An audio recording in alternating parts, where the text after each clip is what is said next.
Hello everybody, this is Paul, and I'm going to talk about the first preseason game for the Washington Redskins.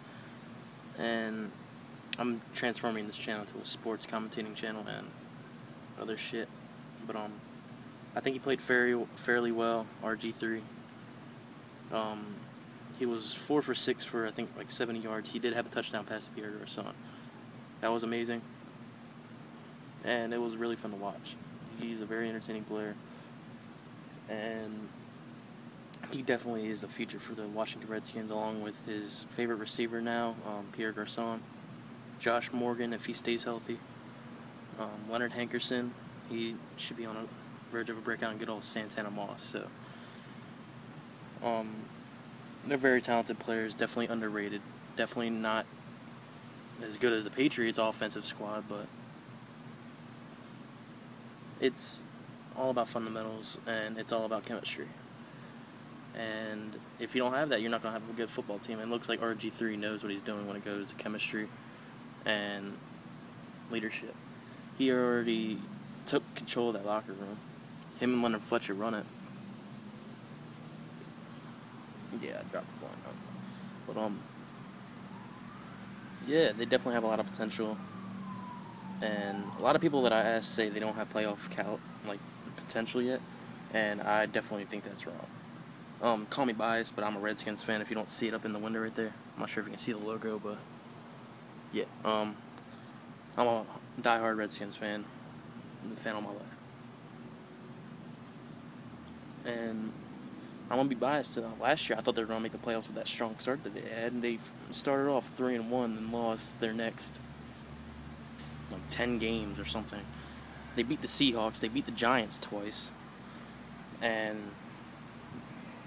what was the other team that they beat? It was like the Seahawks, Giants again. I don't know, I forgot.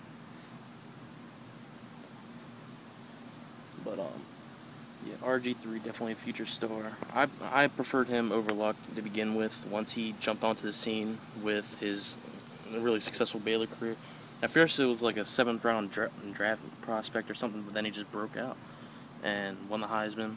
That obviously counts for something. Usually people that win the Heisman go in, like, if not the first round, really early 2nd round. I mean, look at Tebow. He's not the best quarterback, but he won the Heisman. That's why he got drafted in the 1st round by the Broncos. Then he got released 2 years later, so that must be a boner for him, but he'll get over it. But the defensive prospects from Washington, definitely they've been up this year. I don't like their safety decisions last offseason by getting rid of Atagwe and LaRon Landry. Yeah, LaRon Landry couldn't stay healthy, but he was still like one of the best players on that defensive squad. And he definitely made plays. He definitely was a hard hitter, and he definitely was a good player.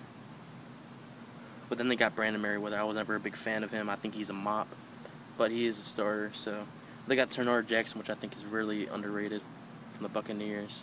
I'm not sure if they traded or signed him in free agency, but yeah, he does his thing. And they also picked up Cedric Griffin, and I think they picked up another DB in the draft, but in the secondary, I'm not really a big fan of. Linebacking core, I think we have the best linebacking core in the league. That's just my opinion. Leonard Fletcher, one of the greatest linebackers of all time, easily. And Brian Arakpo, he's a fucking monster. Look at him. Like, he's just big as shit. Then he's also a really good player. Just really talented leader. He's going to lead that team for years. And Ryan Kerrigan, he's going to have a breakout season this year if he didn't count last year. Last year was pretty dope. And he intercepted Eli Manning in his first game for a touchdown. And he's going to also carry that team. Well, overall story, I give the Redskins, out of 100, I'm going to give them an 82 overall. And definitely have playoff potential. If they can beat the Giants twice in a row, then they're the ones that went on to the Super Bowl, so they can beat better teams. It's just all about fundamentals, quarterback play, and decisions. So thank you for watching, and subscribe and comment if you want more. I'll do all types of teams, not just the Washington Redskins, and I'll have game coverage every Sunday. Alright, thank you guys. Stay high.